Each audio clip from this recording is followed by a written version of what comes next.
Hi welcome to simple things. ഇന്ന് നമ്മൾ പഴുത്ത ചക്ക വെച്ചിട്ടൊരു ഐറ്റമാണ് ഉണ്ടാക്കുന്നത്. അപ്പോൾ കുറച്ച് ചക്ക അരിഞ്ഞത് എടുത്തിട്ട് ഞാൻ മിക്സിയിലിട്ട് പേസ്റ്റ് പോലെ അടിച്ചെടുത്തിട്ടുണ്ട്. ബാക്കി എടുത്ത് മാറ്റി വെച്ചു. അപ്പോൾ പത്തിരിപ്പൊടി എടുക്കുക, ഒരു 3 കപ്പ് പത്തിരിപ്പൊടിയും ഏലക്ക, ഒരു 5-6 ഏലക്ക ചതച്ചതും, പിന്നെ പകുതി ചക്ക എടുത്ത് നമ്മൾ മിക്സിയിലിട്ട് അടിച്ചിട്ടുണ്ടായിരുന്നു, അത് ഇതിലേക്ക് ചേർത്ത് കൊടുക്കുക. പിന്നെ അരിഞ്ഞ് വെച്ചേക്കുന്ന കഷ്ണങ്ങൾ ചേർത്ത് കൊടുക്കുക.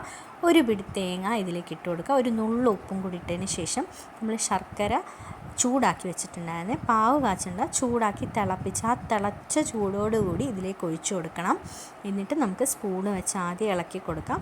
എന്നിട്ട് ഒരു ചൂടാറിയ പരുവാകുമ്പോൾ നമുക്ക് കൈ വെച്ച് വീണ്ടും ഒന്ന് ഇളക്കി യോജിപ്പിച്ചെടുക്കാം.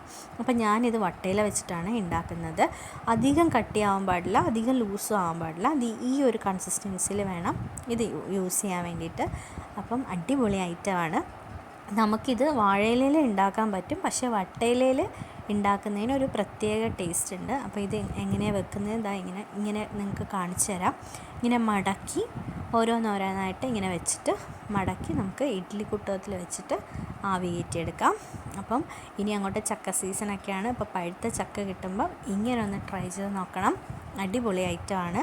അപ്പോൾ ഒരു ഇഡ്ഡലി കുട്ടകത്തിൽ ഞാനൊരു 10 മുതൽ 15 മിനിറ്റ് വരെയാണ്.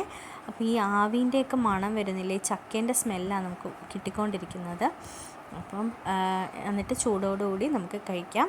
ഒരു 2 ദിവസമൊക്കെ നമുക്ക് 2-3 ദിവസമൊക്കെ നമുക്ക് രാവിലെയും വൈകിട്ടും ആവി കയറ്റി വെച്ചിരുന്നാൽ നമുക്ക് കഴിക്കാൻ പറ്റും. അപ്പം വേറൊരു ഐറ്റമായിട്ട് ഞാൻ വരുന്നതായിരിക്കും. നാളെ കാണാം. എല്ലാവരും ലൈക്ക് ചെയ്യണം, സബ്സ്ക്രൈബ് ചെയ്യണം. ബായ്.